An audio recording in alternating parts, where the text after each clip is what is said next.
No, I told you that my very special field of interest for the last 30 or 40 years has been women. The question is, what is it that is so incredibly important about women today? And the answer is very simple. The vicious attacks made by feminists on the beauty and dignity of being a woman, and the incredible mission that women have in this world. It's always wise to start at the beginning. So suppose that I start with Genesis. One thing is to read a book. But my husband said to me, information is not enough. What you need is contemplation. So one thing is to read Genesis. The second is to understand the tremendous beauty of the message communicated. And this is something that you have to do on your knees. God created man. He created him to his image and likeness. Male and female, he created them. Declaring one thing from the very beginning, the absolute metaphysical dignity of both men and women. The question of saying the bigger one or the higher one is nonsense. They are both human persons made to the dignity, image and dignity of God. Then comes chapter 2. And we are told that Adam was created first. One of the stupid arguments of feminists saying, Eve was total second thought. Adam was truly the one real human being.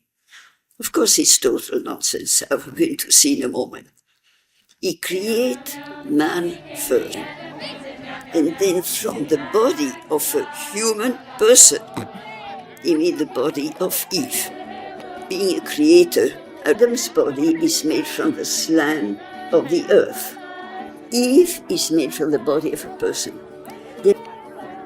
She's giving a dignity that unfortunately many women have lost sight of. And then Adam wakes up from his sleep and sees her. And his response is enchantment. Flesh of my flesh and blood of my blood. He truly recognizes he's been given someone worthy to be his companion.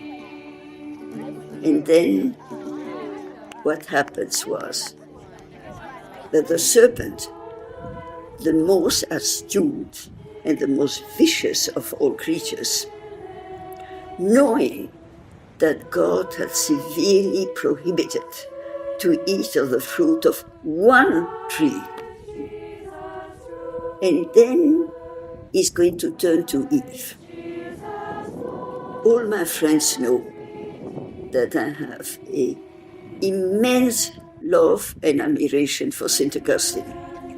But I believe he made a big mistake in writing that the serpent turned to Eve because she was a weaker one. And I claim, on the contrary, he turned to Eve because, being extremely clever, he knew full well that once she was conquered, he would follow suit. And this is precisely what happened. Now, let me draw your attention to something which is crucial today. He turns to Eve and said, "Why have you been forbidden to eat of the fruit of that tree?" There are certain questions that you should not raise, because by doing so, it shows already that you have taken a metaphysical position which is evil. So he says innocently, "Why not?" And Eve, instead of saying, "God being God, he has a right to make commandments and I will obey," and immediately she yielded. Don't forget, he promises that if she eats the fruit, she's going to become like God. a temptation that has never died in the history of the world. She eats of the fruit, gives it to him. Does he object? Does he say that, dear wife, for goodness sake, this had been prohibited? He takes it.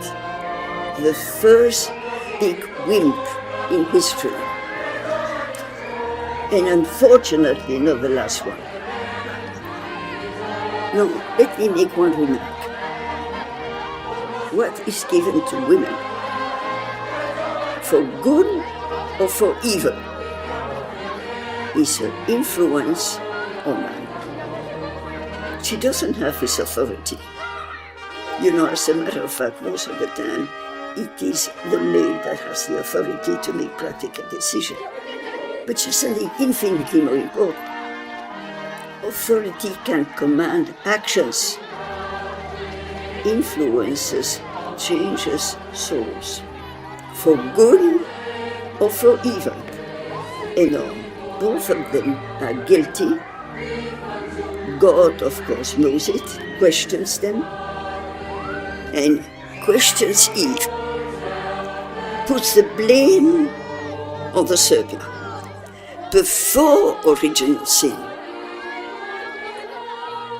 Adam had a feeling of holy chivalry to protect and to defend. All of a sudden, he becomes a coward and puts a mistake on her. Both are terribly punished. This is a tragedy of original sin, that Adam, who was so enchanted by Eve, suddenly looks down upon her. She's weaker. She's the one who is actually responsible for the sin, and therefore the tragedy that has taken place from this moment on, millions and billions of women have been abominably treated, horribly treated, as slaves, as inferior, good for pleasure, and this was bound to have enormous reactions. And then what happens was, in the course of time, one of the most overwhelmingly beautiful plans of God was fulfilled. A young girl was conceived without original sin, in incredible beauty. And one very fine day, an angel of God appears to her and greets her as honor, and hints at the fact that she's invited to become the mother of God. Now we have the most holy, the most perfect, the most overwhelmingly beautiful creature, a woman who is greater than angels. No, I wish that every single girl, from the moment that she becomes conscious of her sex, understand that she has a role model that she must pursue. In other words, that she must be conscious of the fact that the very female body has a dignity that calls for veiling, because whatever is sacred should be veiled. And in order to have a human person, you need a soul. And the soul is not the production of either husband or wife. They have nothing to do with it. It's a totally new creation. Now, the fecundated egg is in the body of a woman. And then God, in His infinite goodness, touches the female body and puts a soul in the fecundated egg. I wish that every husband, embracing his wife, having just learned that she has conceived a new human person, would embrace her in fear and trembling, because whatever God touches is sacred. And therefore there is a sacredness about the body of a woman that today is totally and radically forgotten. No, obviously, Mary, or the very existence of Mary, was going to have an enormous influence on society. And therefore you have Christianity and a devotion to the dignity of women that you find, for example, magnificently exemplified in Dante.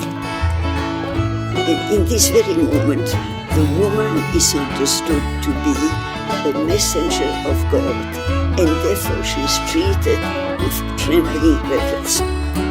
But Satan never sleeps. And I'm awfully sorry to say that one great victory was achieved with Protestantism, because all of a sudden the devotion to Mary was pushed aside. And so therefore in all Protestant countries the devotion to the Holy Virgin vanished. And in this very moment it gave impact to feminism, and today it has led to the abomination of feminists who used to be Christians and are going to say the curse of women is pregnancy. Why is it? Because they prevent them from coming into this on the human taste, or becoming famous, or becoming president of the United States. At any rate, what happened was maternity is the greatest obstacles to women, preventing me from reaching greatness. And what is greatness? Human fame, making money, having power. The French feminist Simone de Beauvoir says, after all, produce a child is nothing. This is something which is better done by rabbits. And so therefore there is absolutely no reason to praise women for giving birth. And this is what we are facing today. And I claim that we have come to a crossroad in history. Life or not life. Now, what is going to happen is that today feminism is going to say, not only is pregnancy an obstacle to the greatness of women, but on top of it, the viciousness of the Catholic Church is that she prevents them from becoming priests.